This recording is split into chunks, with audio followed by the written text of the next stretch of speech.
Hey guys, welcome back for another video. What we're going to be doing today is we'll be looking over this new ESPN article that just came out with the NFL early betting favorites for who's favored as of right now, early preseason wise, to win the 2025-26 NFL Super Bowl. We're going to go over all the top teams, break down the rosters, break down the predictions, and see exactly what ESPN thinks. Who's the favorites here? Who's the teams that are the potential front runners betting wise to win our very next Super Bowl? First things first, though, make sure to hit that like button. Make sure to subscribe. If you have any comments about this, by all means, do you agree, disagree? Do you think it's on point? Do you think it's completely crazy? Drop your comments below. I'm going to make sure that I respond to every single one of them. We're going over every team once the season starts. Every week, we go over the predictions, the best bets for all the football games, all the college football games, and all the baseball games. Baseball season is currently going on right now.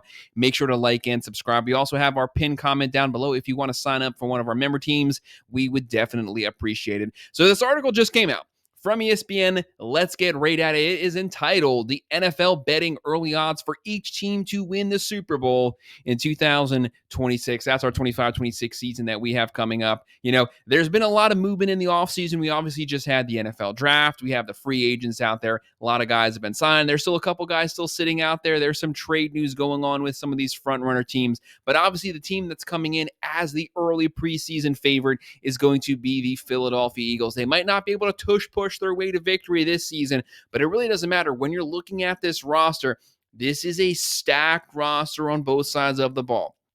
They're bringing back all their big guys. Brown, Hurts, Barkley, new deal. The offensive line is going to be great. The defense is still going to breathe. They might not have all the pieces they had last year, but this was a dominating team last season. They had a top 10 offense. They had a top 5 defense. They had a top 3 defense, technically, statistically. They got after it. A great front seven. They had the best secondary in the NFL. They got a lot of pressure on opposing quarterbacks. Their goal was shut down the run, force you into passing situations, but it didn't help. Their secondary was so great. They had multiple ways they can beat you. They were one of the top 5 rushing teams in the NFL. They weren't the number 1 passing team, but they were an extremely balanced team with 200 rushing yards per game, 200 passing yards per game, and that defense creating so much havoc in the backfield, creating turnovers, and they're going to be the defending champs. We know it's very hard to repeat, but obviously with them not having lost that much, you got to have them in here. Plus 600, they are the leading bets to win the Super Bowl, and it makes perfect sense.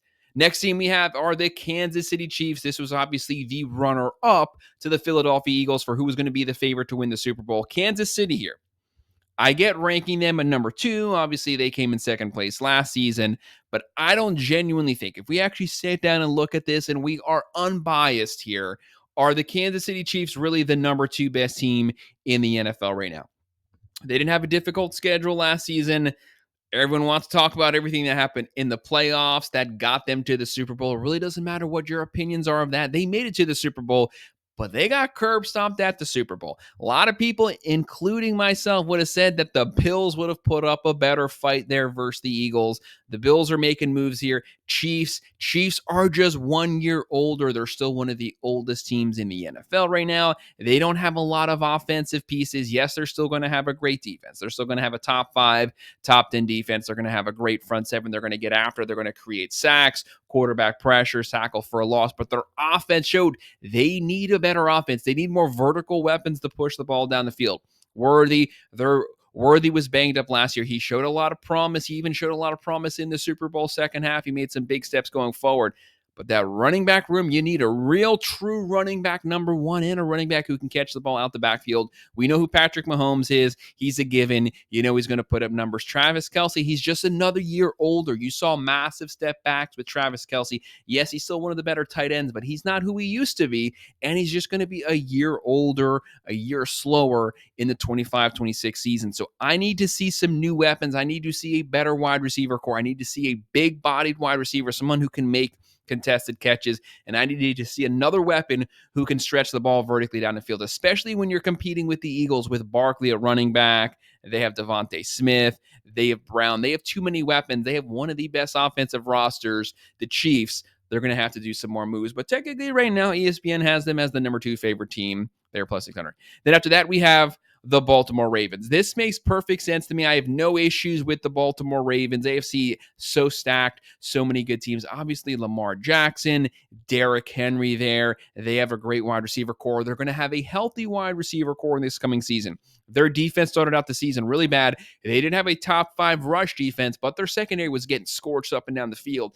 But they really turned it on that last month towards the end of the season, playing really good football down the stretch. And when you have Lamar Jackson consistently every single season, putting up MVP caliber numbers season after season. We know what this guy can do. He's a 4,000 to 4,500 yard passer. He can run for 800 to 1,250 yards. He's putting up video game numbers every season, single-handedly on his own. Yes, a lot of people want to see him continue that production into the playoffs. We know he's technically capable of it.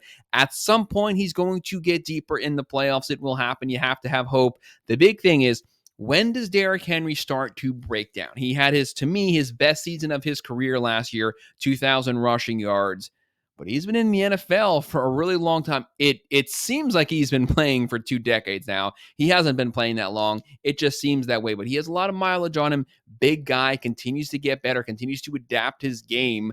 But at some point, he's going to start slowing down. If that doesn't happen this season, you got to keep your eye on the Ravens. I have absolutely no issue with them being 3. I wouldn't have the Chiefs at 2. I'd rather have the Ravens or one of these next 2 teams. Next, we have the Buffalo Bills coming in plus 700 odds. Obviously, the Bills, Josh Allen, MVP caliber numbers every season. His most efficient season this past season. He's a gunslinger. He wasn't gunslinging it as much, being a little more efficient, not forcing too many things, just taking what the defense gives him. The team he's bringing back this season, yes, they don't have a legit, I would say, a real true star wide receiver number 1.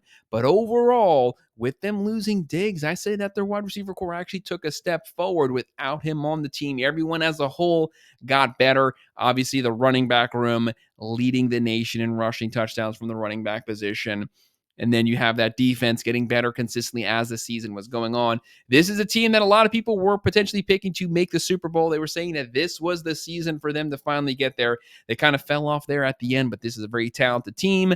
I wouldn't put them here at 4. I'd have them at either 2 or 3. I could see the Eagles, the Ravens, and then the Bills. And honestly, I'd probably put the Lions in front of the Chiefs. That's our next team we have at plus 850, the Lions. That offense last season, 33.5 points a game. The defense had a great first half. So many injuries completely derailed this team. Every single game turned into a shootout. But they were probably, for a good 8-9 week period there, they were the best team in the NFL last season. They were the hottest team in the NFL. They're going to be tough. Their offense is loaded. They have so many weapons. Williams, St. Brown, Goff, as long as he doesn't have too many turnovers, he had a solid overall statistic season in one of the deepest running back rooms in the country, if not the deepest. Montgomery, Gibbs, the defense will be better. You got to keep your eye on this team. Detroit, guys, I want you to get that Super Bowl at some point, just like the Bills. I'm rooting for both of you guys at some point to get one. We want to see it happen. The fans of those teams definitely deserve it. Then you have the San Francisco 49ers coming in here. Vegas has, well, not Vegas, but ESPN has them as the number 6 overall team to win the Super Bowl. I get it. When I looked at the 49ers last season, to me, their roster top to bottom, they had the best roster top to bottom in the NFL if they were fully healthy. That's the thing, though. They were never fully healthy at any point from when the game started, game 1, to when it ended week 17, week 18. They never had a healthy roster. They've lost some pieces from what they had last year. Yes, if they're fully healthy, will they be better? They have Brock Purdy with that massive contract. I don't personally understand how he got paid that much, but whatever. That's our current NFL system. To me, he got paid way too much, and now it's time to where you're going to start to have moving more pieces, saving some cap room, just so you could have Brock Purdy out there really not doing too much to win you the game. He's above a game manager, but he's not an MVP guy, should not be getting paid like it. Then after that, you have the Cincinnati Bengals. This is a team started out really awful last season, one of the worst defenses in the NFL, but they had a top 3 offense, obviously, from the quarterback position, leading the NFL. Joe Burrow leading the NFL in passing. He was slinging the ball up and down the field. One of the best wide receiver cores, Higgins. They have so many weapons there to throw the ball to. The offensive line doing a little better. They have to continue to build that O-line. They have a lot of work to do on that defense. If they could just have an awful defense, They were a playoff team last season. They were worse than awful. They were god awful last season. One of the worst defenses I've ever seen. Every game was a shootout. It was not Joe Burrow's fault. If he just had a normal defense, he probably would have won the MVP last year. That's how great his stats were. You got to put him up there, though. They've been held out of the playoffs. They are due to make a rebound. And if they can pick up the steam that they were playing with second half of last season, if they can continue that into this season, you got to keep them in that Super Bowl conversation. But if you were forcing me, I'd probably go with one of these next teams over the Bengals right now, just because I think they have overall better rosters. Washington Commanders, obviously, we all know what Daniels did last season, just lighting things up through the air, lighting things up on the ground. Running back room is good. Wide receiver core is good. When your offense scores, when your offense drains time off the clock, that also helps the defense get better, lets them catch their breath. Washington, they were one of those underdog teams coming out of nowhere in the playoffs last season. Almost maybe, they almost snuck into the Super Bowl at one point. Washington, I would move them over the Bengals. I would move them over the 49ers. I wouldn't put them up with the Chiefs. The Chiefs are the runner-ups here. You got to give them some respect. They did win back-to-back Super Bowls here. But I think the Commanders, you also have to give them some respect as well. But it'll be interesting to see year two of Daniels. Then after that, we have the Green Bay Packers. Green Bay, Jordan Love. When this offense is clicking, they are aggressive. They need a true wide receiver number one. They need someone outside of reach, someone else, a big body target, someone who could take over games. But the running game is going to be legit. They have a quarterback who can throw the ball, run the ball, had some injury issues last season, but still overall put up great stats, and they had a pretty good defense. They will continue to do good. They will be one of the better teams this season. They will be a playoff team. I would even put them over the Bengals right now. I would put that Bengals in that top 10 conversation, but you need to at least make the playoffs to be jumping that high. Then we have the LA Rams. Obviously, the Rams, they're a team that's getting older. They're not going to have as many pieces as they had last season, but it's really just going to be how improved will that defense be? How much will that offense be able to keep up in the shootout games? We know they have the weapons. We know they have the quarterback. We know they have the coaching. You got to respect the team. They are a talented team. They were a team that some people thought were going to fire sale at one point last year, but they ended up actually turning the season around, and they put up a pretty good fight down the stretch. And then let's look at the LA Chargers. We'll kind of stop things there. The Chargers coming in here with 25-1 odds as a Super Bowl favorite. The Chargers had a great statistical season last year. Herbert, company, that wide receiver core is going to be better. You have to continue to get Herbert more weapons. With Harbaugh, you're going to be physical. You're going to run the ball. You're going to do play action. You're going to play great defense. You're going to own the line of scrimmage. That's what he wants to do, but he has to build this roster in his name. He is starting to do that. They're starting to get some more offensive weapons. As that running game gets going, that's only going to help Herbert even more. He was really slow to open up the passing game last season, but as the season went on, they started to get a little more aggressive, started to get more vertical, and it really opened up the play action. Defense was a strong suit last season. They will be even better this season. You got to keep them in that top 10 conversation as well. So, guys, that's just a quick rundown over the new ESPN poll that just came out this month. I wanted to make sure to update that, talk about it. Make sure to hit that like button. Make sure to subscribe. If you have any thoughts on this, agreeing, disagree, drop your comment below. I will respond to it. If you want to sign up for one of our member links, look down at the pinned comment below. And thanks for watching.